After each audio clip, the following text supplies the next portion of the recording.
Good evening, ladies and gentlemen. I'd like to call the August 18, 2025 meeting to order. As far as the invocation tonight, I believe that would be by County Manager Lance Metzler, and then Commissioner Richardson, if you would lead us in the pledge after that. If everyone would please rise. If you would, please join me in prayer. Heavenly Father, we come before you today with gratitude for the opportunity to serve our community. We ask you to give the commissioners wisdom and guidance as they discuss the matters before them tonight. Help them to lead with integrity, fairness, and humility, keeping the well-being of our citizens at the heart of every decision.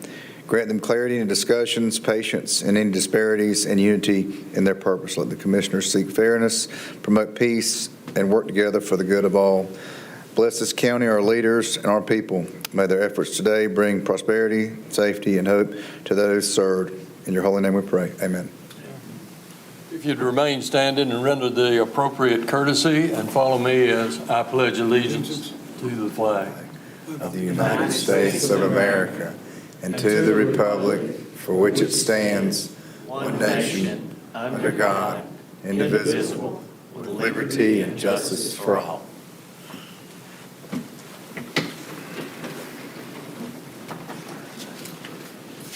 Okay, first item is request to approve tonight's agenda. Gentlemen, you've had a copy of this for a few days. Do we have a motion to approve tonight's agenda? So moved. Motion by Commissioner Hall, second by Commissioner Richardson. All in favor, let it be known by the sound of aye. Aye. Then the consent agenda. Items on the consent agenda tend to be non-controversial in nature. If you have any questions about items on the consent agenda, I would encourage you to reach out to our county manager or the administrative staff, and they'll be glad to provide you with information on items under the consent agenda. With that, do we have a motion to approve the consent agenda? So moved. Motion by Commissioner Barrow. Second. Second by Kellum. All in favor, let it be known by the sound of aye. Aye.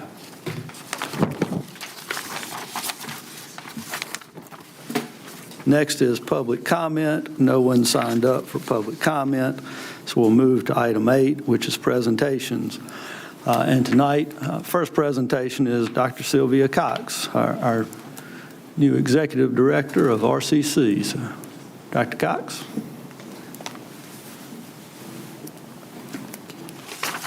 Good evening.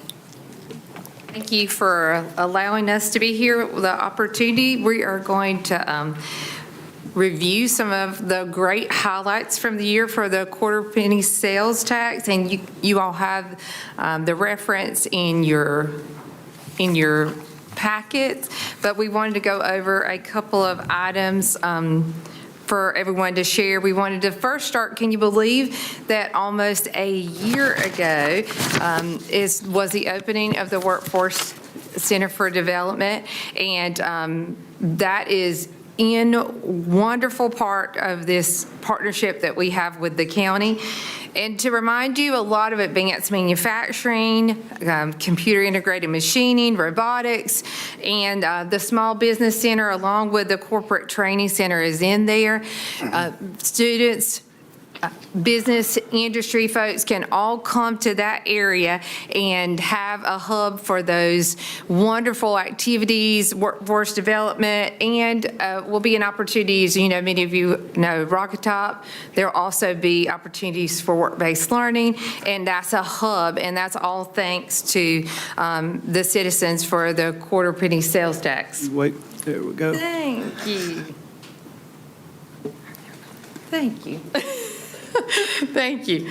So now you can see, and we're really thankful for all of those, and much of the quarter penny sales tax, of course, goes to that and the repayment of the building. So let's also take a look at some of the additional things that we did there.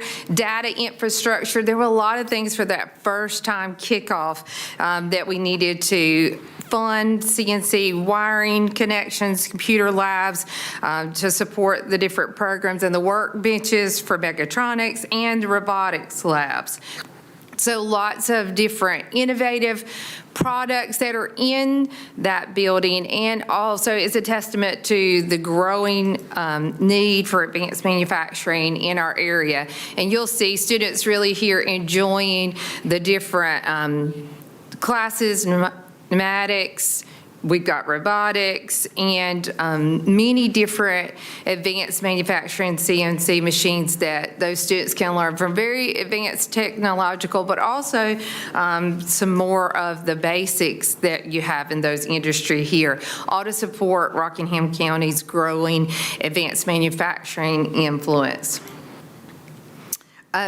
And I wanted to highlight that what we did with those funds last year too was the welding lab. So Industrial Technologies 2 renovation was used with a 1/4-cent sales tax, and we moved from 17 welding booths to 40. But not just were they just one things. These booths have multi-processing welding in each one, so really you can start MIG, TIG, all the different aspects of welding in one booth. So it's really helps us to expand the program, but it's also efficient with our dollars too, because students can use and learn all of those things and really expands that area efficiently.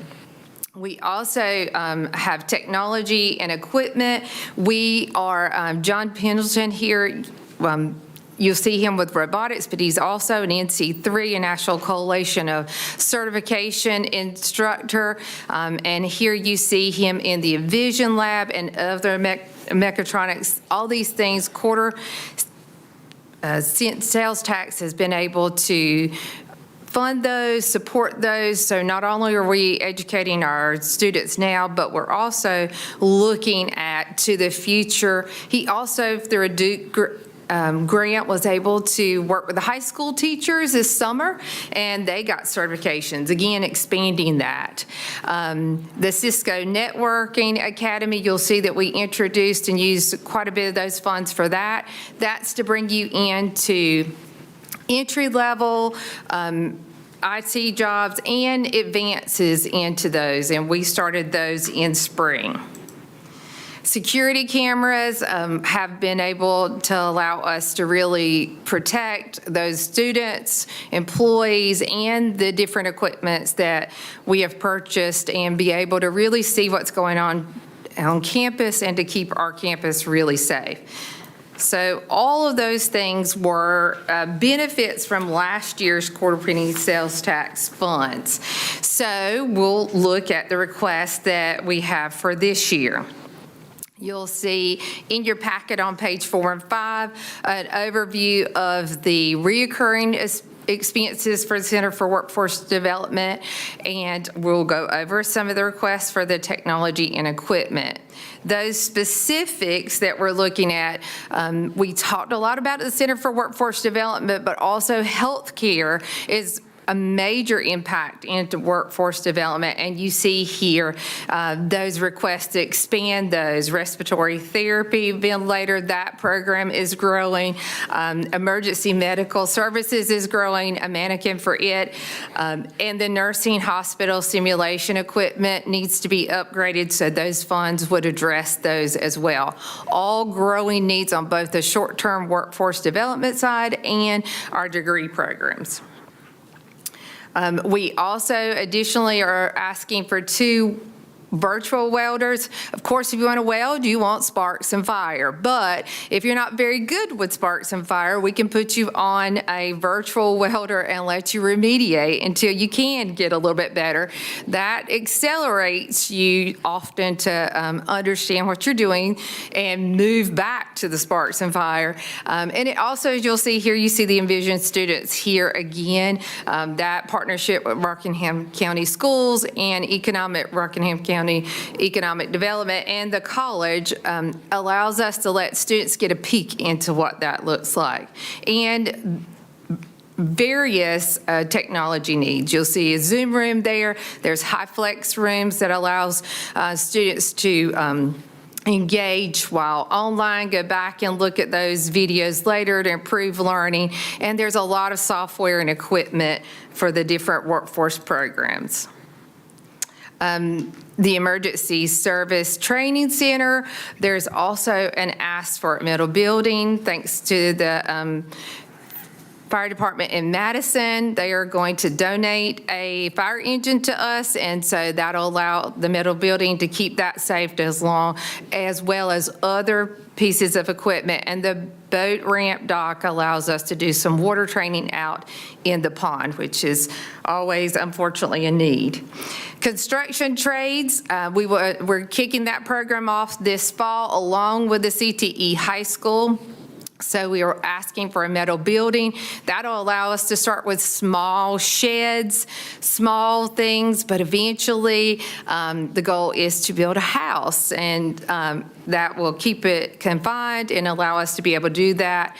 And it will also allow some renovations for a classroom as well. So again, we see a need for that across the board, but it'll also build a pipeline from the high school into those construction trades programs.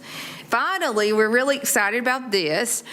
You'll see, and you all have ones of these, a little QR code, and we've created a logo for the quarter-cent sales tax.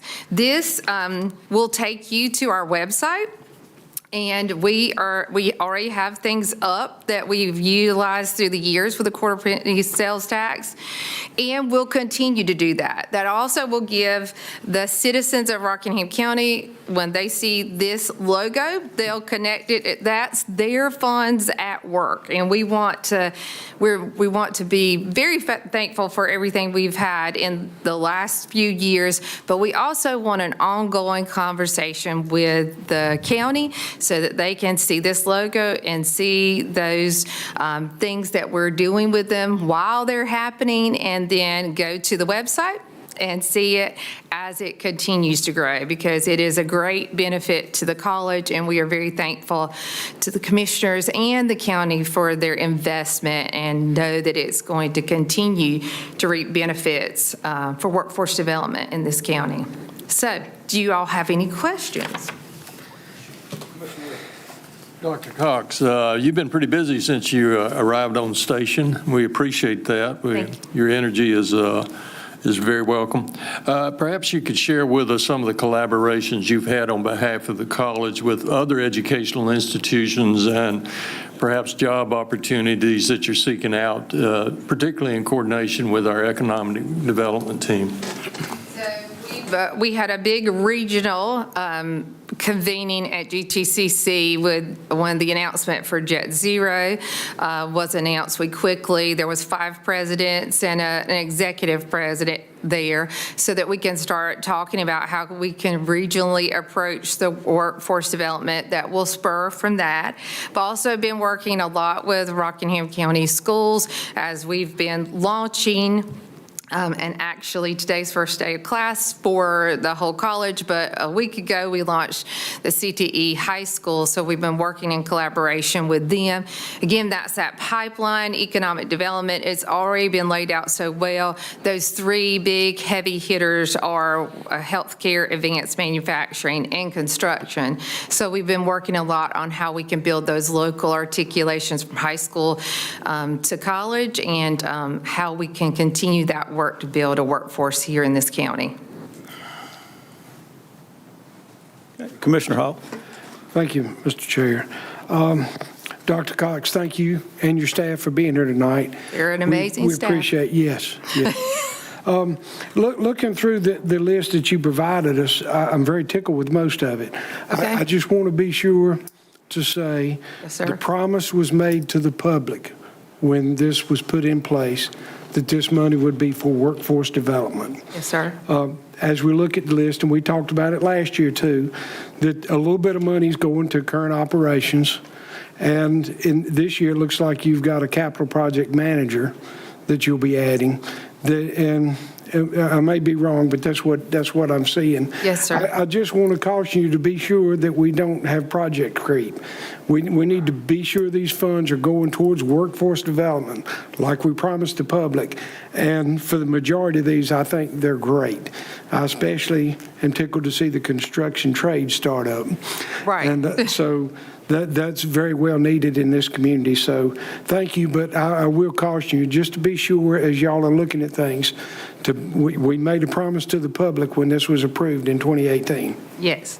Well, we are going to be really focused on workforce development. That's the heart of most community colleges, but definitely here. It's a big initiative for me. The capital project manager is one that was, it's reoccurring, so it is one that we'll be cautious of and be aware of. But we also are working towards everything that we're doing be about workforce development in some fashion or other, even if those students are transferring to the university. But we'll be cognizant. We want to be more transparent so you can watch it as it is happening, and we appreciate the feedback.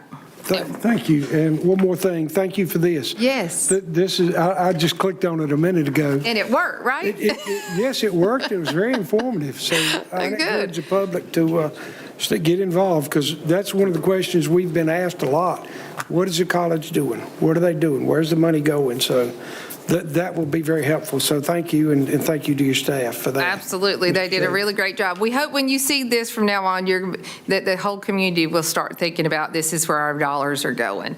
And it is appropriately so that we should be good stewards and that we should have these questions about these funds, because it's a great opportunity for this college and this community. But we're going to keep talking, and you're going to be very proud of the work that we continue to do. I'm sure.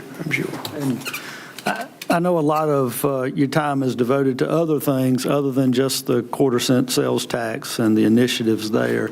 I appreciate the time that you're spending elsewhere as well. I know we've had a meeting at PTI and talked about how the airport can benefit Rockingham County. And so we appreciate everything that you and your team are doing.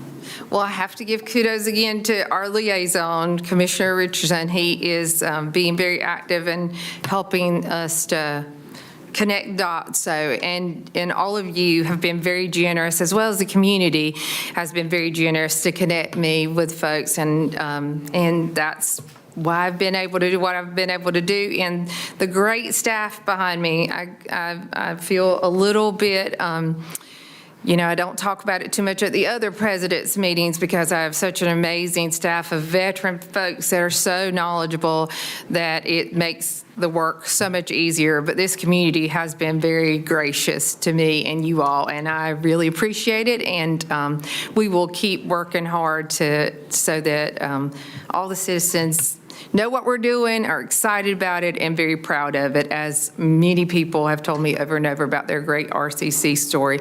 We're just going to keep those great stories coming. Yes, ma'am. Yeah. Okay. All right. Thank you, Doctor. Oh, I'm sorry. As Commissioner Hall was talking about, like the construction projects you have going on, the workforce development, you had some welding going on. Yes, sir.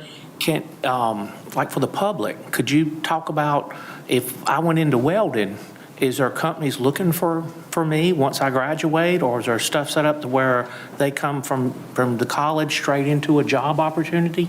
So a lot of people like welders, and there are job opportunities, people coming in, and there are also opportunities. We hope to do some more internships with them, but welding in general is a profession that transcends into lots of different jobs, opportunities, but they're also, employers love welders. They are not afraid to get dirty, not afraid of the work, and so we see them coming very often to want to partake into getting those folks into different jobs. And they are here. There's also, a regional approach to welding. It is still a work that is extremely needed everywhere and will continue as we go. Even Department of Transportation has welders. So they're kind of popping up around in lots of different jobs. Thank you. Yes, sir. Thank you. Thanks for the question. Okay. Thank you, Dr. Cox. Thank you all. Have a good evening. You too. Next, Todd Hurst.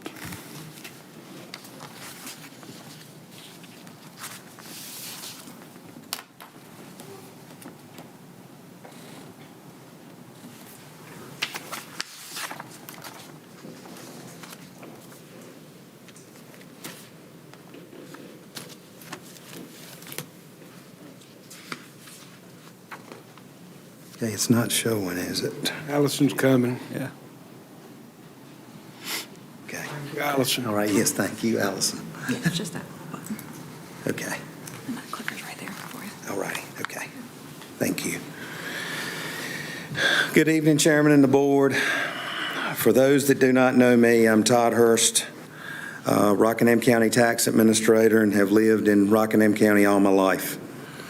I'm going to be presenting a PowerPoint on the proposal of advancing from a 2029 5-year revaluation to a 2028 4-year revaluation. North Carolina General Statutes requires all 100 counties to reappraise real property at least once every 8 years. The two different NCDOR ratios that affect a revaluation are the NCDOR Sales Assessment Ratio Study and the Public Service Company Ratio. I'm going to be giving an explanation of both of these ratios. First ratio is the Sales Assessment Ratio Study. The Sales Assessment Ratio Study is based on an NCDOR sample of real estate sales within each county from the previous year. The sales ratio is determined by dividing the assessed value by its actual price. Our current ratio is estimately 91% and won't be final out until April of May of 26 for the 25 year. If an average home sells for $100,000 and we are valued at $116,000, we are valued at 116%. If a home sells for $84,000, we are valued at 84%. The NCDOR percentage takes all the data and then they calculate the median ratio, which is typical between assessed value and market value. The median is preferred over the mean average because it is less affected by unusual sales, which is outliers. The statutes require all counties based on a population which is greater than 75,000, which is us, and a median which is greater than 115% or less than 85% to conduct a reappraisal by January 1 of the third year following notification.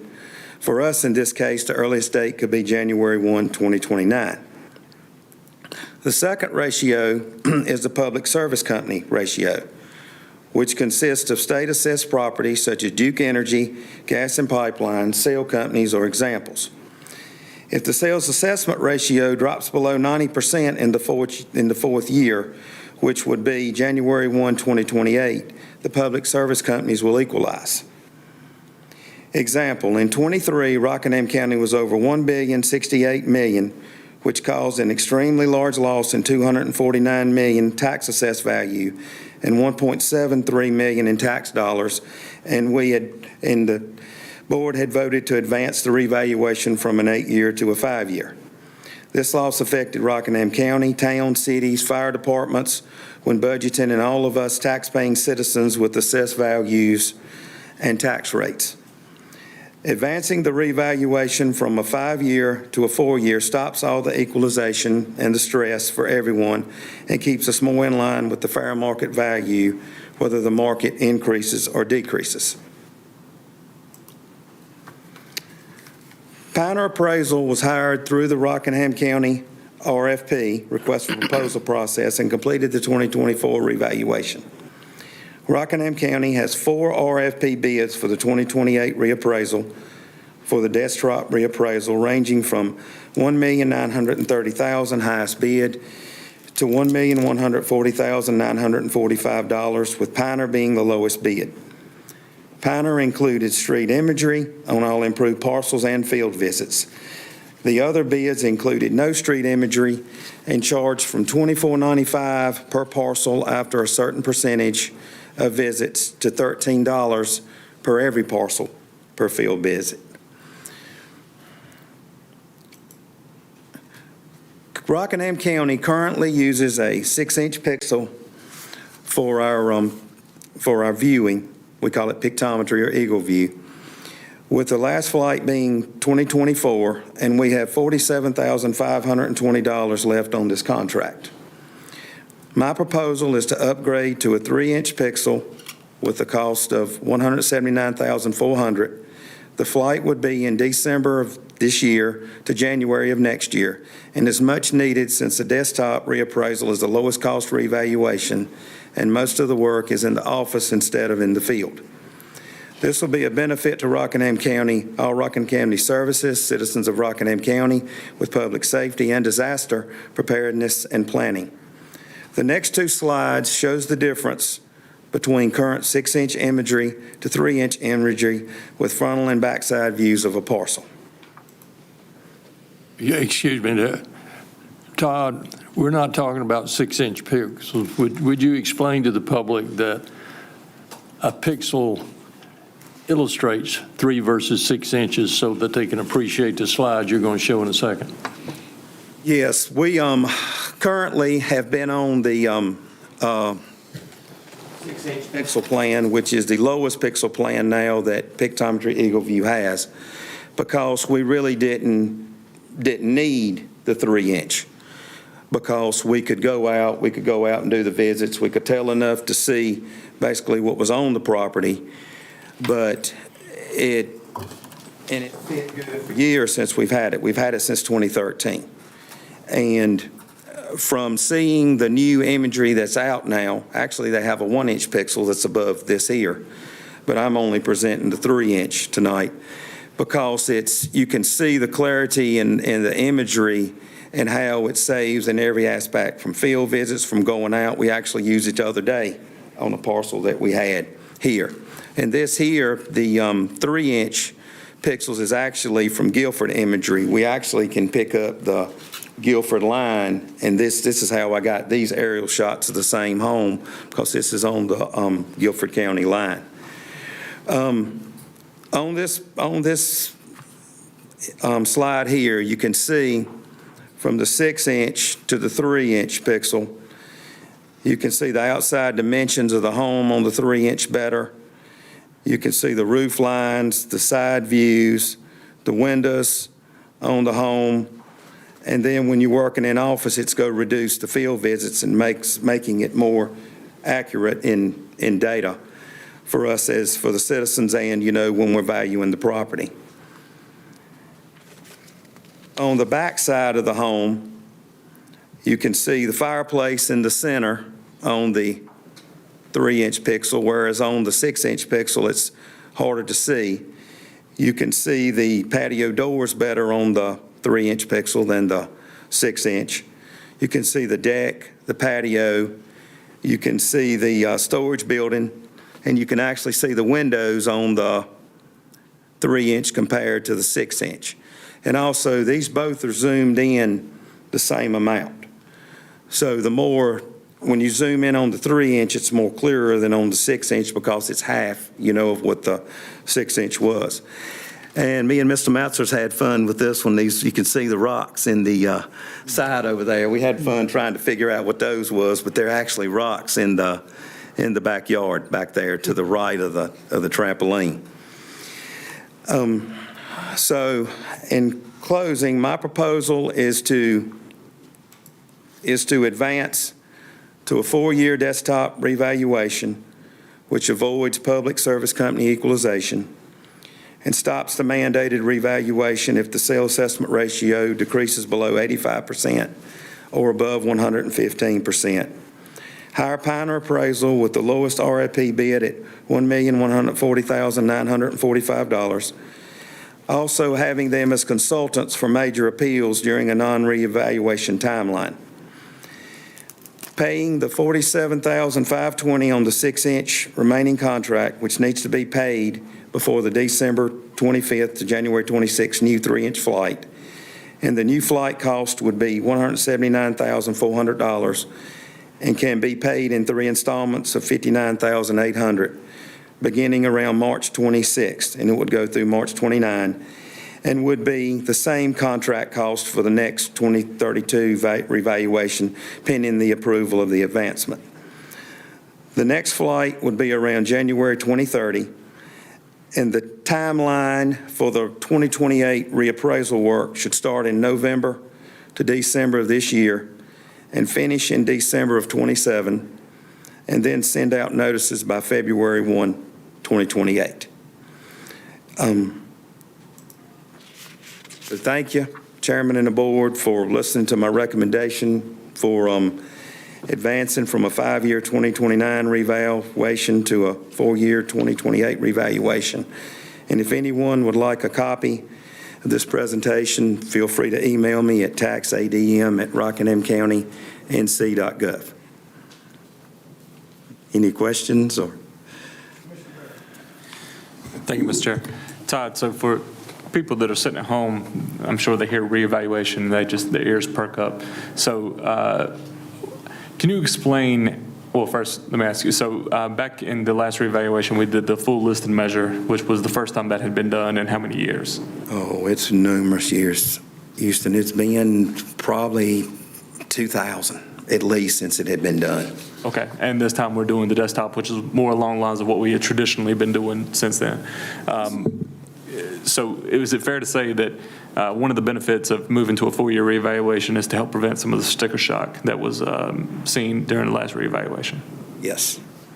It, what it does is a lot of people don't, a lot of the public doesn't realize that if, we always pray this doesn't happen, but if the market dropped, okay, say the market dropped by next May when we turn our sales file in, say it went below the 85%, they're going to mandate us to do a revaluation by January 1 of 2029 anyway, which we're already scheduled to do one by then. But the thing is that by doing one earlier, it keeps us more into fair market value. If the market drops, the public don't have to pay as long as they would as if we kept it longer. If it increased, I know they say, oh, yeah, the counties get more money, but it's not that. It's just the state is going to mandate us to do one either way. And let alone with that, if the tax rate, it affects the public service companies, which affects the tax rates and affects the percentage on the amount of money, extra that could affect us all as citizens here having to pay extra on our tax rates if we don't keep it more equalized, in with the 4-year. To sum it up, is it fair to say that by moving to a 4-year that it's people will see less variance in their assessments? I would say yes. Right now, it's holding around 91%, and that's what's the reason I'm here now. If it wasn't so close to that 90% line, I wouldn't be as concerned. If it was 98 or 97 right now, I wouldn't be standing up here saying I'd say we should be okay. But what it's going to do, it's going to affect us if it goes below 90, especially within the 4th year. And the market, from what we're seeing now, hasn't, the older homes aren't selling as much as the newer homes, but the new homes are still booming, and it's going to make it better by putting it all on that way, for the public and us to the county. Thank you, Mr. Hurst. Thank you, Mr. Chair. Todd, so you mentioned the 90% mark. What is I know before we were dealing with the 85% mark. What's the 90% mark? If you could explain that a little bit more, please. Okay. As far as the impact of something going above or below the 90. Oh, if the 90% mark is a very imperative mark in our county where we are so huge in public utility. If we wasn't as huge in public utility, it wouldn't affect us as bad, but Duke being our biggest taxpayer in the county, and then the state assesses them. So the 85 to 115 mark is a sales ratio study, but the 90 mark is a public utility. So what happens is in the 4th year, if our ratio, say our ratio was 88%, the state wouldn't mandate us to do a reval. But we're going to lose whatever percentage that is from the state assessed properties, which will affect us, all, since we're so huge in value, because that's way equalize it in order to make the fair market value, to make it more, to get the market back up. That's how the state does it. They do it on the public service company. So if it's more than 10% off, you start losing on the utility tax, is what Yes. you're telling me? Yes. Okay. And at this point, we're less than 2% Right. from the 10% mark.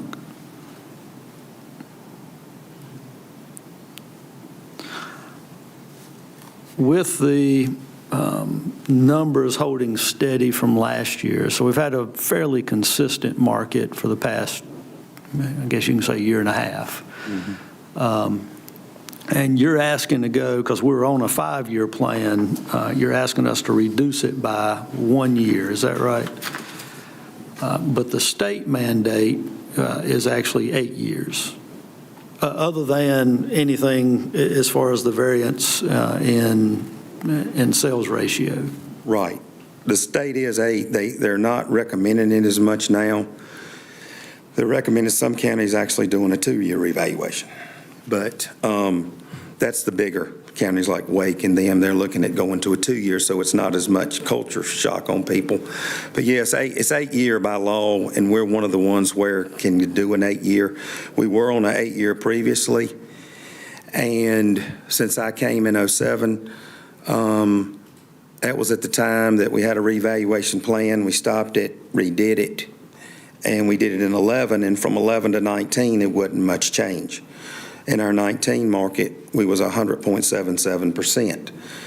Whereas when we did this valuation, we wasn't right at 100% because we didn't really want to be, because if the market tweaked, everybody would be paying, too much than the market was. So we kept it about 98.78%.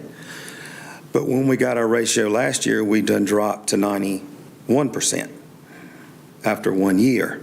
So then I saw it again, and I was like, we may want to look at doing this, so we don't run into the aspect of affecting taxpayers like it did last time. It affected all counties, and the ones now this year that are doing a revaluation, they're catching it.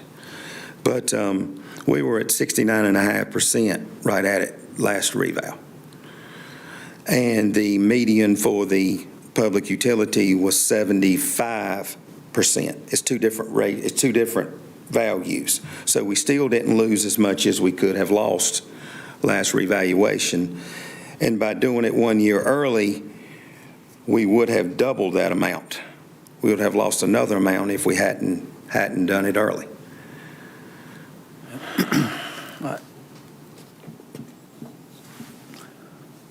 Any other questions before we have any discussion or? Well, I'll tell you, part of my concern is there's some talk at the national level that deals with reevaluations and what happens as far as local governments. We've made a pretty concerted effort to reduce rates, whereas not all local governments do that. And don't know what the end result at the national level is going to be. But there has been quite a bit of discussion there, and just don't know where it's headed. So personally, I'd like to see what they're doing at the national level as far as revals, and what they're going to do is as far as replacing the revenue if they take any action. Don't know if they're going to take any action or not, but it's something that I'm willing to see what happens as far as them let it play out a little bit. So. Commissioner Hall? Thank you, Mr. Chair.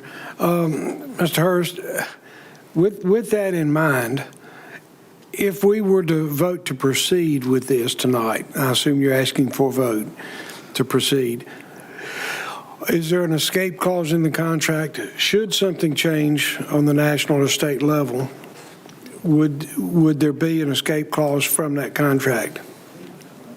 I'm sure there could be on there. We just lose the money from the time that they actually started the work. So if they didn't start till January and something happened between now and then, I'm sure So, I mean, they'd be compensated for the work they've done. Yes, But yes. I would assume we wouldn't have to lose money that they haven't earned. Right. I would ask that council look at that if we choose to move forward before we sign a contract. When would be the time you would need to know this? Whether we move forward? Because you said that the flights would take place in what, December and January? Yes, they would need at least 2 years to do this, since we're over 55,000 parcels. Now, we're over 42,000 improved. So they would go out and they would go out and view all the improved parcels in the field. I would say by November, I would need to know if they was going to start in December. Okay, because they'd need some sort of notice to be able to get in the air and to start it, Right. to prepare for it. Okay. How long have they agreed to hold their price on this bid? Oh, he'll hold it, because he did it for us last time, and I feel pretty sure he'll hold that price for a few months. Mr. Chair, Yes, sir. I would ask that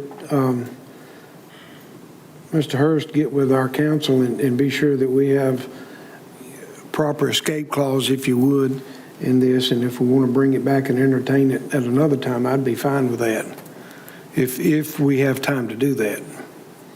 And it sounds like we do. We could entertain it in September. Yes.